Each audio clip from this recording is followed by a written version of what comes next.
Assalamualaikum ya akhi ya ukhti. Assalamualaikum warahmatullahi wabarakatuh.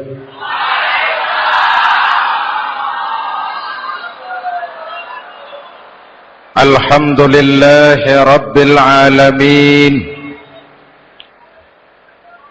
Wassalatu wassalamu ala ashrafil mursalin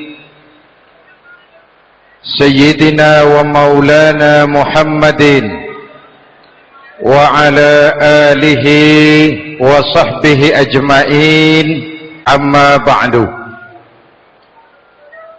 Saudara-saudara kaum muslimin yang berbahagia,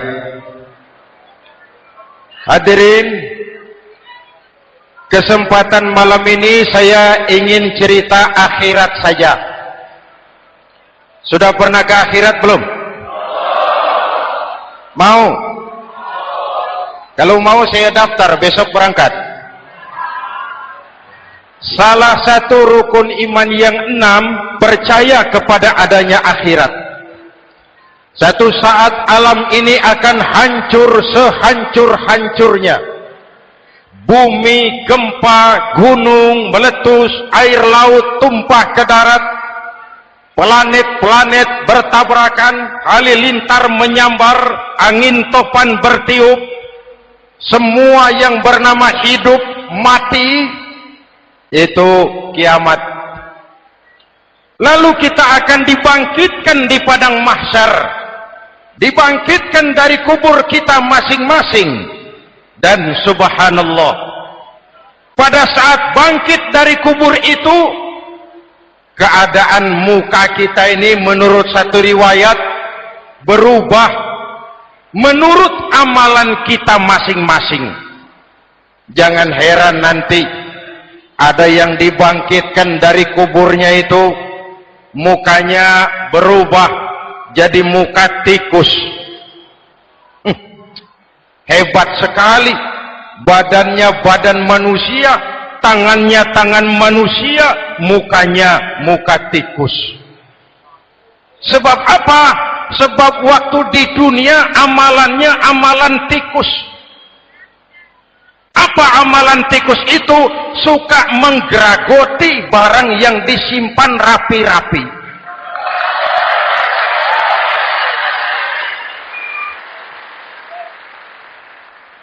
Itu nanti koruptor-koruptor yang menggeragoti uang rakyat,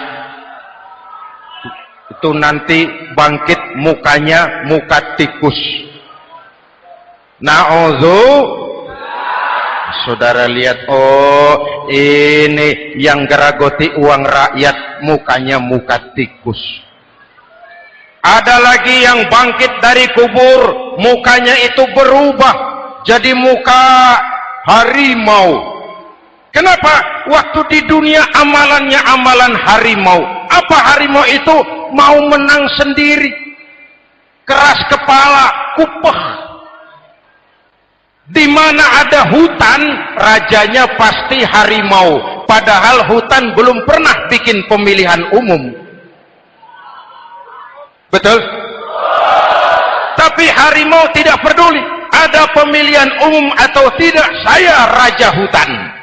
Setelah naik jadi raja di hutan, harimau bukan melindungi rakyatnya, malah makanin rakyatnya.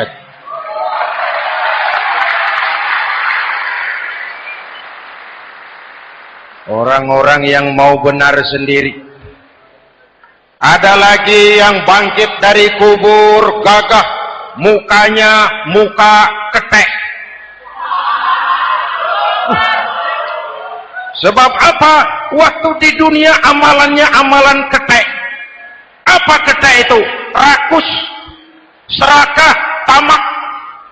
Coba, ketek itu kasih pisang, dimakan. Berikan lagi, pegang. Berikan lagi, kakinya yang megang. Temannya diberikan, masih dirampas juga. Ketek. Serakah, kalau mental ketek masih gentayangan di republik ini, maka pemerataan cuman akan jadi dongeng. Kaum muslimin yang berbahagia, pada saat itu di akhirat nanti setiap orang sibuk dengan urusannya sendiri-sendiri. Boleh jadi setiap kita lalu akan dimintakan pertanggungjawaban jawab. Boleh jadi orang tua tidak sempat lagi mengingat anaknya, saudara tidak lagi sempat memikirkan saudaranya. Tiap orang akan dimintakan pertanggungjawaban jawab. Dalam kondisi seperti itu, Rasulullah mengajarkan sab'atun yudhilluhumullahu yawma la dhilla illa zilluh. Ada 7 golongan manusia yang di akhirat nanti akan langsung mendapat perlindungan dari Allah Subhanahu wa ta'ala. Orang lain sibuk, dia tenang. Orang lain resah dan gelisah, dia ayem. Kenapa? Mendapat perlindungan dari Allah. Sebab ketika di dunia ia memberikan perlindungan kepada orang banyak. Siapa mereka? Mudah-mudahan kita termasuk salah satu di dalamnya. Mencari perlindungan Allah lebih-lebih dalam situasi sekarang ini. Pertama, imamun adil yang akan mendapat perlindungan langsung dari Allah adalah pemimpin yang adil. Sebab apa? Pemimpin yang adil melindungi banyak rakyat, maka pantas di akhirat dilindungi oleh Allah Subhanahu. Kita ini kan zon politikan. Kita ini makhluk yang tidak mungkin hidup sendiri-sendiri. Untuk melaksanakan hajat bersama, kita memerlukan pemimpin. Memilih pemimpin itu tidak sulit. Dalam fikih ketika sholat itu dijelaskan bagaimana cara memilih imam. Siapa yang diangkat jadi imam? Pertama, a'lamuhum, orang yang paling alim di kampungmu siapa? Angkat jadi imam. Yang paling alim, paling menguasai persoalan sehingga bisa membawa bangsa keluar dari kesulitan. Pemimpin yang bisa menyelesaikan masalah, bukan yang menimbulkan masalah.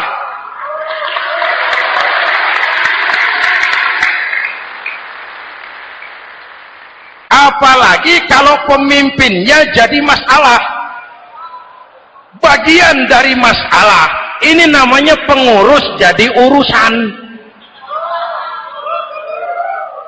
A'lamuhum, Pak, di kampung saya ada 2 orang, alimnya sama. Yang mana yang jadi imam? Afsahuhum, yang lebih fasih lidahnya, yang paling pandai menyuarakan aspirasi rakyatnya, punya sense of crisis. Yang satu alim tapi pelo, yang satu alim tidak pelo, yang tidak pelo jadi imam. Kenapa? Tidak sah orang fasih bermakmum kepada imam pelo. Pak, ini imam pelo, makmum pelo semua, sah. Namanya kampung pelo. Aduh Pak, ini 2 orang alimnya sama, fasihnya sama, yang mana yang jadi imam? Aktsaruhum sinnan, yang lebih tua umurnya, senioritas baru dihitung. Lahirnya bareng Pak. Yang mana yang jadi imam? Awaluhum hijratan, yang lebih dulu tinggal di situ, yang punya semangat nasionalisme yang tinggi, yang cinta kepada bangsa dan rakyatnya. Sudah ada imam, sudah, ayo azan. Apa azan itu? Proklamasi. Sholat mau dimulai. Sudah azan? Sudah. Qobliyah 2 rakaat. Qobliyah. Apa qobliyah itu?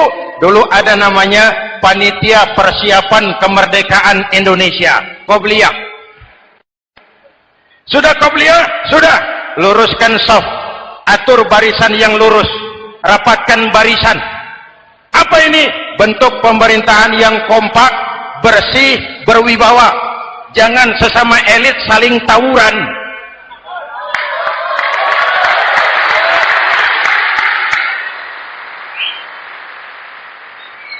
luruskan saf.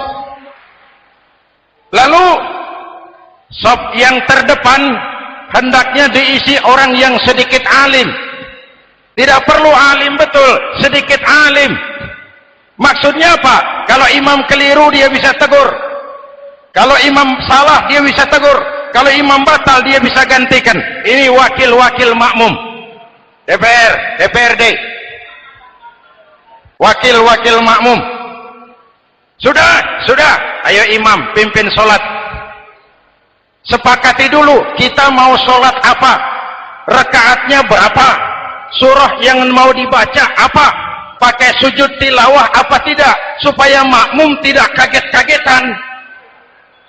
Rakyat harus dikasih tahu pemimpinnya mau kemana, visinya apa, supaya makmum ikutnya ikhlas.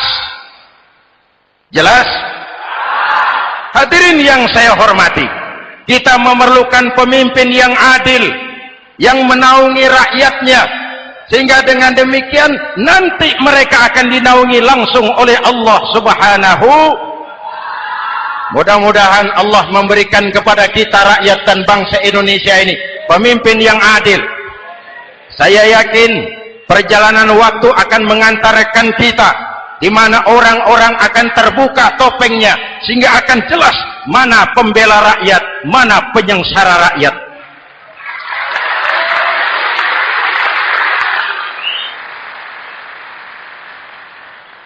Lalu sebenarnya tiap kita ini kan pemimpin. Pak Lurah pemimpin di kelurahannya, Pak Camat pemimpin di kecamatannya, kepala suami pemimpin di rumah tangganya, anak muda pemimpin bagi dirinya, dan setiap kita akan dimintakan pertanggungan jawab tentang apa yang kita pimpin. Marilah setiap kita berusaha menjadi pemimpin yang adil. Satu. Yang kedua, syab nasya'a fi ibadatillah, anak muda yang tekun beribadah kepada Allah. Amin. Remaja adalah masa depan kita semua. Akan bagaimana Republik Indonesia, bahkan akan bagaimana Islam di Republik Indonesia 20, 30, 40 tahun yang akan datang, anak-anak kita jawabannya. Jelas? Maka menghancurkan Islam tidak usah menyegel masjid, tidak usah menutup pesantren, tidak perlu melarang pengajian, cukup dengan meracuni remaja dan pemuda Islam, menjauhkan mereka dari agama dan ulama. Kalau mereka sudah jauh dari agama dan ulama, tinggal menunggu pergantian generasi.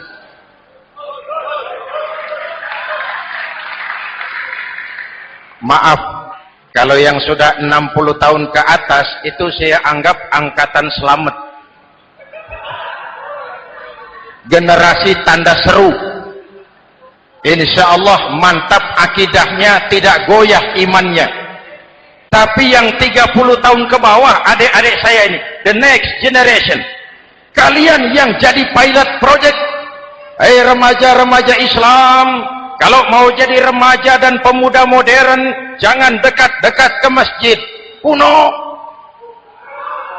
Masjid khusus 70 tahun ke atas.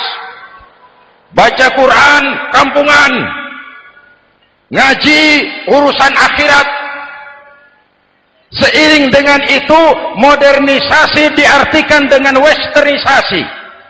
Kau tidak bisa jadi pemuda modern kalau semua yang datang dari barat belum kau telan mentah-mentah. Kau harus bisa bergaul seperti orang barat, berpakaian seperti orang barat, berumah tangga seperti orang barat, makan minum seperti orang barat. Kalau nyanyi lagunya lagu barat yang orang lain nggak ngerti, kamu juga nggak tahu. Mengalirlah narkoba dalam segala bentuknya. Maka muncullah generasi-generasi santai, generasi-generasi salon yang mencoba mencari pelarian hanya dengan kesenangan sesaat, tapi menghancurkan masa depan yang pasti.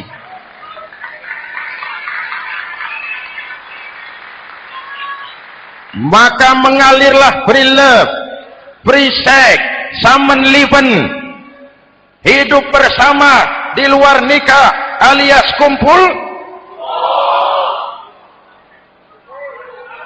Ya sama saja, kumpul kebo, kumpul embek itu sama. Hadirin yang saya hormati, kalau sudah hancur tinggal menunggu pergantian generasi. Oleh karena itu adik-adik saya, para remaja, para pemuda, kalian harapan kami semua. Di pundak kalian kami pertaruhkan hari depan bangsa dan negara ini. Hidup cuma putaran menunggu giliran. Ada saat datang, ada waktu pergi, ada hari lahir, ada saat kembali, ada hari dilantik, ada saat untuk menyerahkan jabatan. Hidup cuma sekadar menunggu giliran. Karena itu kepada kalian saya ingatkan satu ucapan orang bijak. Hai anak muda, berpikirlah kau di waktu pagi, bekerjalah di waktu siang, makanlah di waktu sore, dan tidurlah di waktu malam. Berpikir di waktu pagi, belajar mumpung masih muda. Bekerjalah di waktu siang, amalkan ilmu itu setelah dewasa. Makanlah di waktu sore, hari tua tinggal menikmati hasilnya. Tidurlah di waktu malam, matilah dengan tenang. Kalau pagi kau tidak berpikir, nanti siang kau tidak akan bisa bekerja. Kalau siang tidak kerja, nanti sore mau makan apa? Kalau sore tidak makan, alamat malam nggak bisa tidur.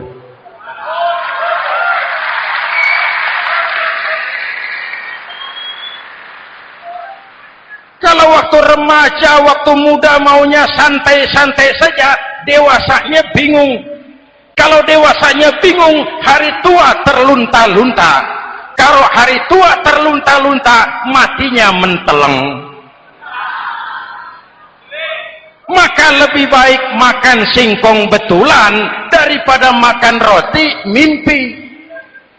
Ayo, makan singkong betulan, makan roti mimpi, lebih bagus mana? Lebih bagus makan roti betulan. Kalau perlu, lebih baik sekolah sambil dagang koran, sekolah sambil parkir mobil, sekolah sambil semir sepatu, daripada petatang peteteng tanpa prospek hari depan yang ada artinya.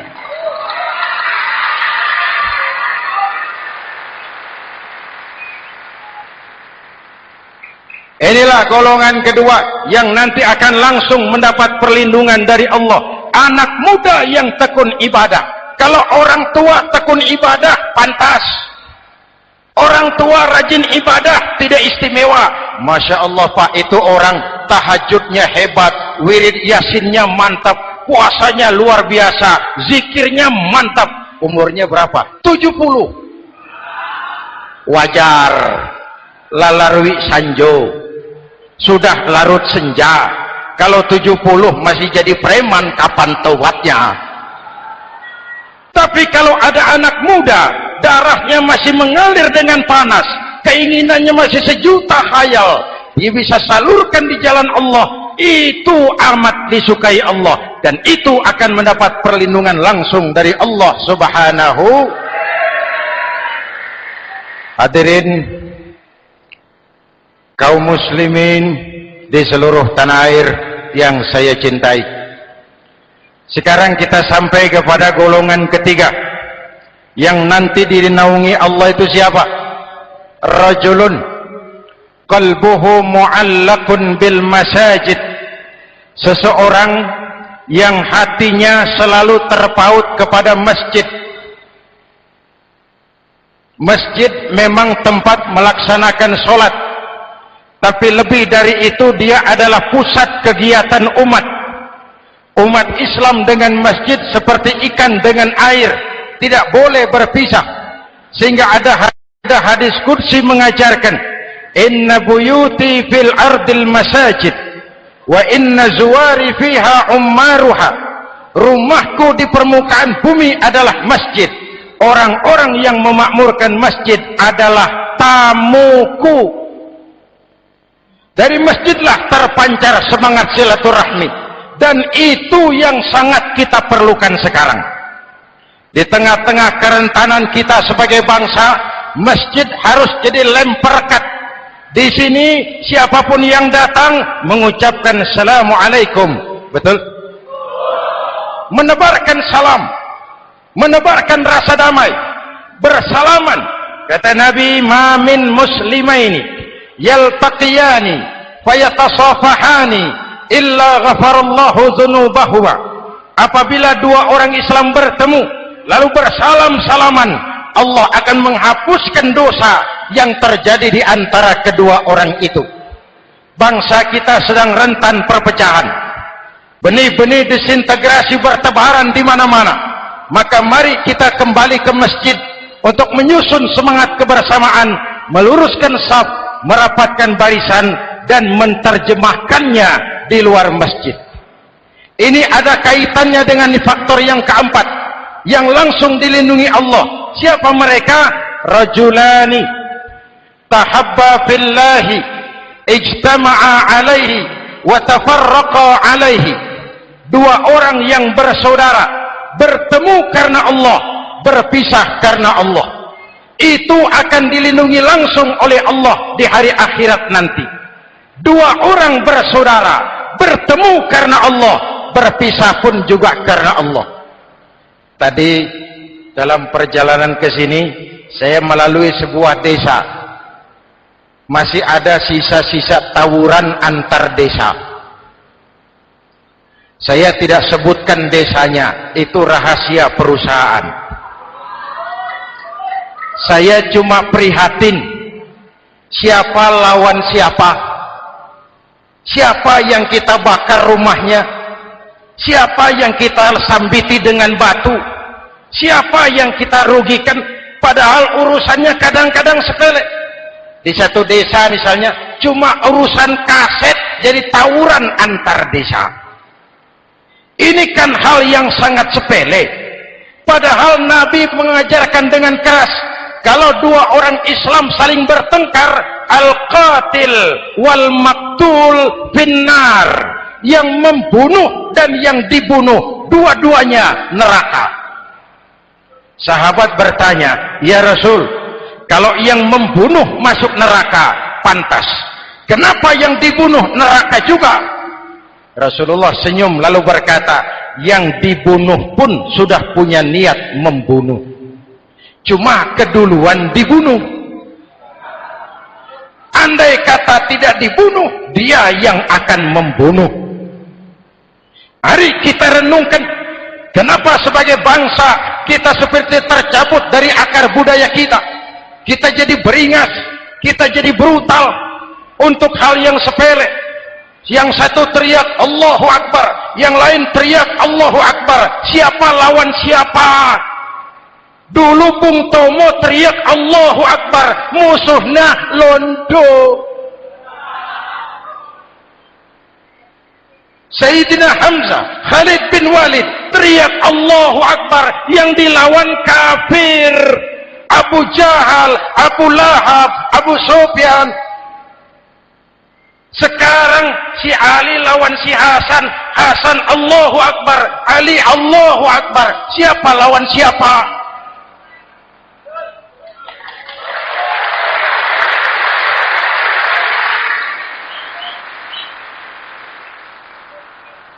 Kenapa kita jadi begitu mudah menggunakan nama Tuhan untuk melampiaskan ambisi pribadi? Kenapa Allahu Akbar yang begitu sakral kita lepas cuma untuk pelampiasan sebuah dendam? Dua orang yang bersaudara bertemu karena Allah, berpisah karena Allah, itu ukurannya. Kau di jalan Allah, kau saudaraku.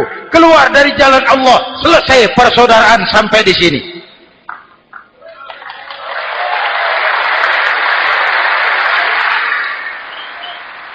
Hadirin, lewat mimbar ini saya kembali menekankan, mari kita pelihara kerukunan.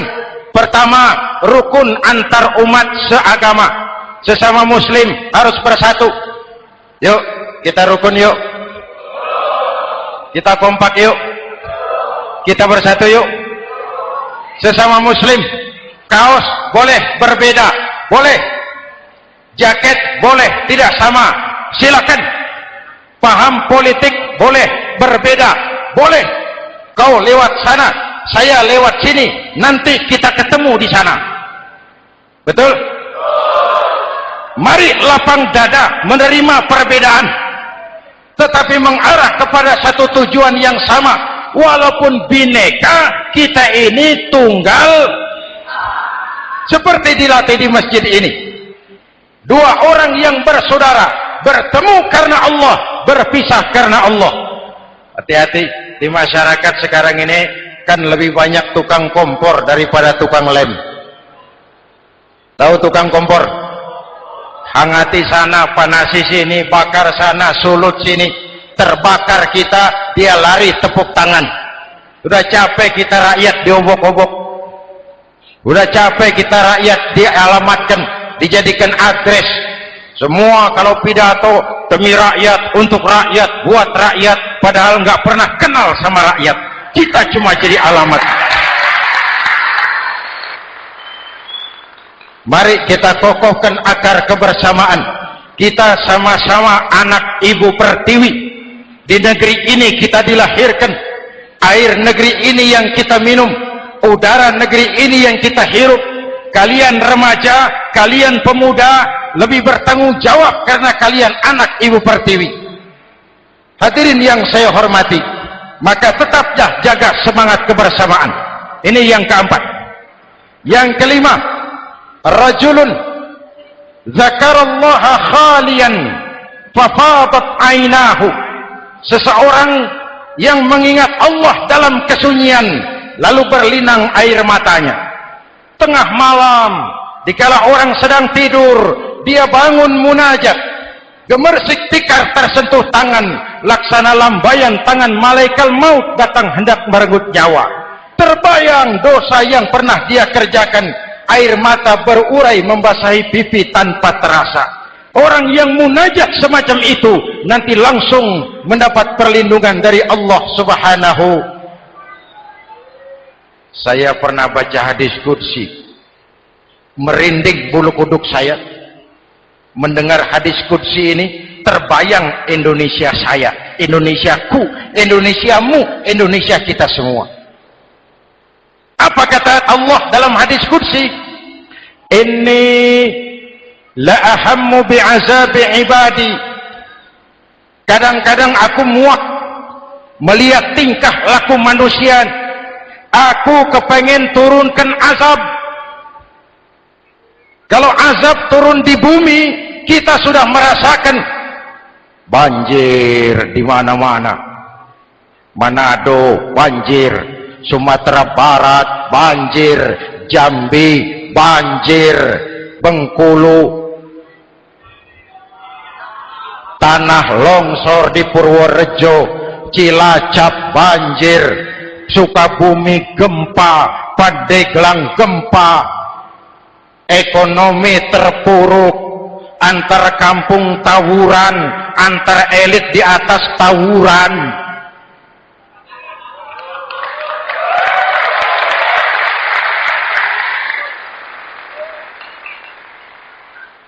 Hutang numpuk. 40% APBN kita ini sekarang cuma untuk bayar hutang. Itu pun dengan asumsi dolar 7.000, 9.000, artinya sekitar 50% APBN kita untuk bayar hutang. Untungnya sekarang ini yang agak menolong, harga minyak membaik di pasaran internasional. Hadirin yang saya hormati, ini lagi ngomong apa saya sih? Aku pengen turunkan azab, tetapi kata Allah, ketika aku melihat orang-orang tua yang sujud di keheningan malam, bayi-bayi tanpa dosa masih menyujud. Ada hadis qudsi mengajarkan, inna buyuti fil ardil masajid wa inna zuwari fiha ummaruha Rumahku di permukaan bumi adalah masjid. Orang-orang yang memakmurkan masjid adalah tamuku. Dari masjidlah terpancar semangat silaturahmi, dan itu yang sangat kita perlukan sekarang. Di tengah-tengah kerentanan kita sebagai bangsa, masjid harus jadi lem perekat. Di sini siapapun yang datang mengucapkan assalamualaikum, betul? Menebarkan salam, menebarkan rasa damai, bersalaman. Kata Nabi, ma min muslimaini yaltaqiyani fayatasafahani illa ghafarallahu dzunubahuma. Apabila dua orang Islam bertemu lalu bersalam-salaman, Allah akan menghapuskan dosa yang terjadi di antara kedua orang itu. Bangsa kita sedang rentan perpecahan. Benih-benih disintegrasi bertebaran di mana-mana. Maka mari kita kembali ke masjid untuk menyusun semangat kebersamaan, meluruskan saf, merapatkan barisan, dan menerjemahkannya di luar masjid. Ini ada kaitannya dengan faktor yang keempat, yang langsung dilindungi Allah. Siapa mereka? Rajulani tahabba fillahi ijtama'a alaihi wa tafarraqa alaihi. Dua orang yang bersaudara, bertemu karena Allah, berpisah karena Allah. Itu akan dilindungi langsung oleh Allah di hari akhirat nanti. Dua orang bersaudara, bertemu karena Allah, berpisah pun juga karena Allah. Tadi dalam perjalanan ke sini, saya melalui sebuah desa. Masih ada sisa-sisa tawuran antar desa. Saya tidak sebutkan desanya, itu rahasia perusahaan. Saya cuma prihatin, siapa lawan siapa, siapa yang kita bakar rumahnya, siapa yang kita sambiti dengan batu, siapa yang kita rugikan, padahal urusannya kadang-kadang sepele. Di satu desa misalnya, cuma urusan kaset jadi tawuran antar desa. Ini kan hal yang sangat sepele. Padahal Nabi mengajarkan dengan keras, kalau dua orang Islam saling bertengkar, al-qatil wal maktul finnar. Yang membunuh dan yang dibunuh, dua-duanya neraka. Sahabat bertanya, ya Rasul, kalau yang membunuh masuk neraka, pantas. Kenapa yang dibunuh neraka juga? Rasulullah senyum lalu berkata, yang dibunuh pun sudah punya niat membunuh, cuma keduluan dibunuh.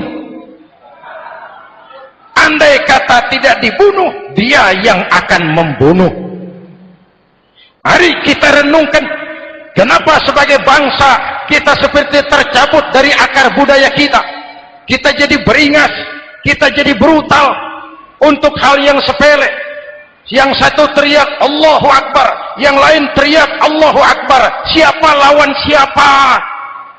Dulu Bung Tomo teriak Allahu Akbar, musuhnya londo. Sayyidina Hamzah, Khalid bin Walid teriak Allahu Akbar, yang dilawan kafir. Abu Jahal, Abu Lahab, Abu Sufyan. Sekarang si Ali lawan si Hasan, Hasan Allahu Akbar, Ali Allahu Akbar. Siapa lawan siapa?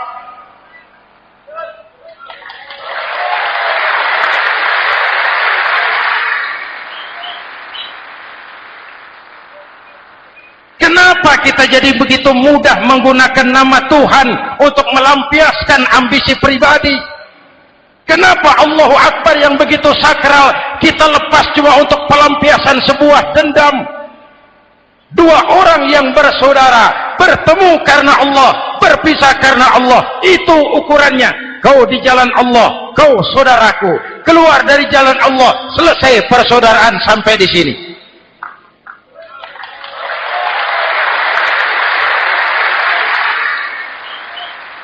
Hadirin, lewat mimbar ini saya kembali menekankan, mari kita pelihara kerukunan.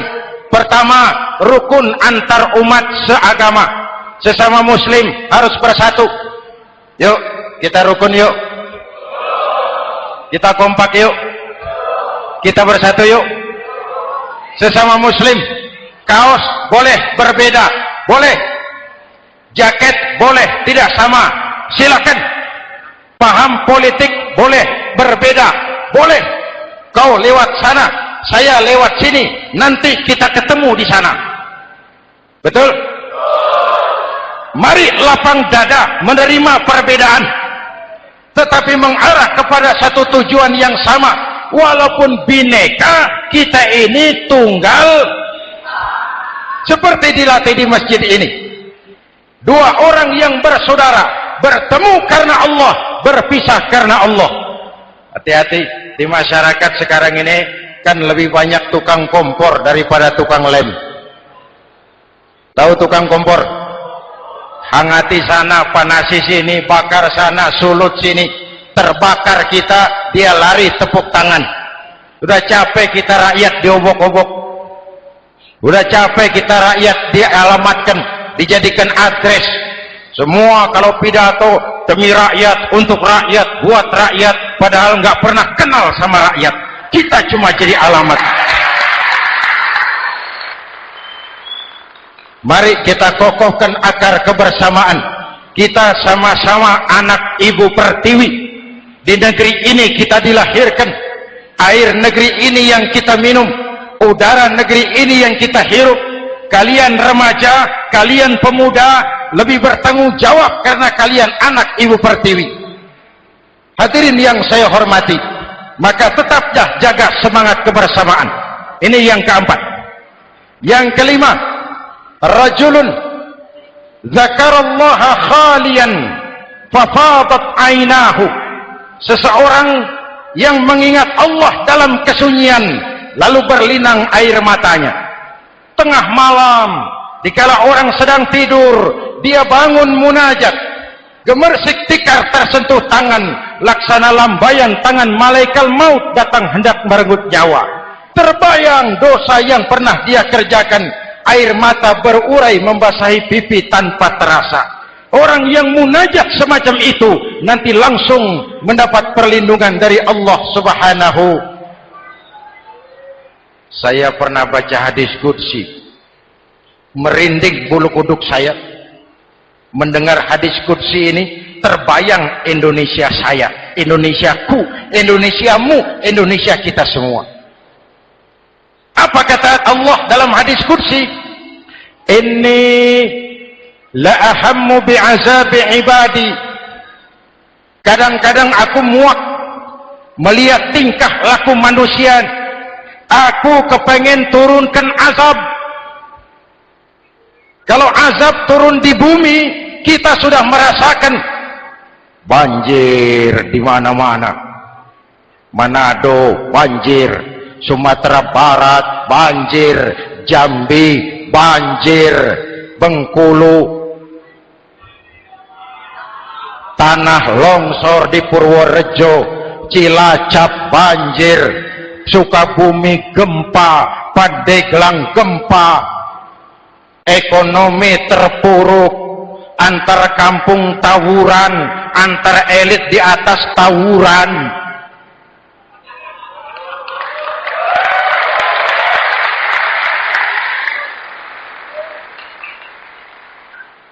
Hutang numpuk, 40% APBN kita ini sekarang cuma untuk bayar hutang.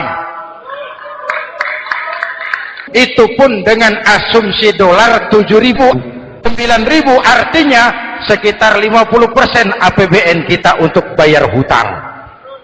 Untungnya sekarang ini yang agak menolong, harga minyak membaik di pasaran internasional. Hadirin yang saya hormati, ini lagi ngomong apa saya sih? Aku pengen turunkan azab, tetapi kata Allah, ketika aku melihat orang-orang tua yang sujud di keheningan malam, bayi-bayi tanpa dosa masih menyusu, binatang ternak melata mencari makan, murkaku surut, azab aku tarik kembali. Ayo renungkan hadis ini. Allah mau marah nggak jadi, azab ditarik, kesulitan diangkat, pertolongan datang, ada yang meredam murka Allah. Allah mau marah nggak jadi. Kenapa? Orang-orang tua yang tengah malam sujud sambil berlinang air mata, itu yang meredam murka Allah, yang ikhlas menangis kepada Allah, bukan menangis berdasarkan pesanan.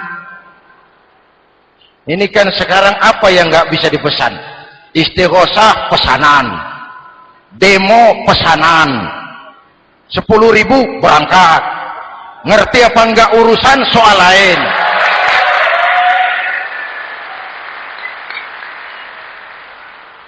Jadi bukan demonstran, pekerja demo. Orang tua yang ikhlas nangis kepada Allah di keheningan malam, kita hutang jasa kepada orang-orang tua yang ikhlas seperti itu. Itu yang menjaga keselamatan bangsa. Allah mau murka nggak jadi, sepanjang masih banyak orang-orang tua yang sujud di tengah malam. Amin. Yang kedua, bayi tanpa dosa masih menyusu, tanpa dosa, binatang melata mencari makan. Sekarang bagaimana kesulitan, gak mau panjang, mengamalkan hadisnya terbalik. Yang disuruh itu orang tua tengah malam sujud, bayi tanpa dosa nyusu. Sekarang ini orang tua tengah malam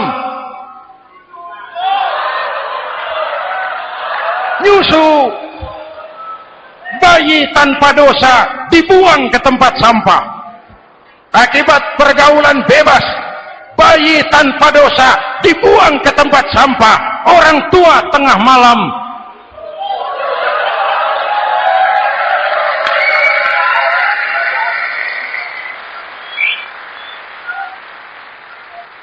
hadirin. Yang keenam, rajulun da'athum ra'atun zatu mansibin wa jamalin ila nafsiha faqala inni akhafu Allah rabbal alamin. Orang yang bermoral dibujuk rayu oleh perempuan cantik, lalu dia berkata, maaf, saya takut kepada Allah. Orang bermoral yang merasakan kehadiran Allah dekat dalam hidup. Umpama waktu puasa, saudara sholat zuhur, sebelum sholat saudara berwudu, ketika berkemur saudara korupsi, sedikit airnya saudara minum. Jangankan polisi, teman wudu sebelah pun tidak tahu kalau waktu berkemur saudara korupsi. Kenapa kita tidak mau melakukan? Ada rasa malu kepada Allah. Ini yang perlu kita tumbuh kembangkan, rasa malu kepada Allah subhanahu wa ta'ala. Yang ketujuh, rajulun tasaddaqa bi sadaqatin fa akhfaha. Orang yang bersedekah lalu disembunyikan sehingga tangan kiri tidak tahu apa yang diberikan oleh tangan kanan. Orang yang punya kepedulian tinggi tetapi ikhlas menolong yatim, membantu sesama dalam rangka menegakkan masyarakat yang adil dan makmur. Mari kita mohon kepada Allah, semoga kita semua senantiasa dalam perlindungannya di dunia ini dan lebih-lebih di akhirat nanti. Al-Fatihah. A'udzubillahi Siratal ladzina an'amta 'alaihim ghairil maghdubi 'alaihim waladdallin. Amin. Bismillahirrahmanirrahim. Alhamdulillahi rabbil alamin. Allahumma shalli ala Muhammad wa ala alihi wa sahbihi ajmain. Rabbana taqabbal minna salatana wa siyamana wa qiyamana wa takhashu'ana wa ta'abbudana wa tammim taqsirana ya arhamar rahimin. Allahumma ja'alna minas su'ada'il maqbulin wa la taj'alna minal ashqiya'il mardudin. Rabbana zalamna anfusana wa illam taghfir lana wa tarhamna lanakunanna minal khasirin. Afdalu ma qultuhu ana wan nabiyyuna min qabli, la ilaha illallah.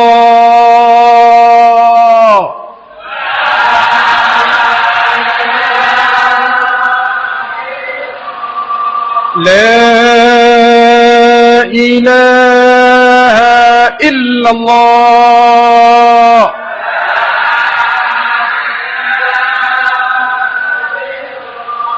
Muhammadur Rasulullah.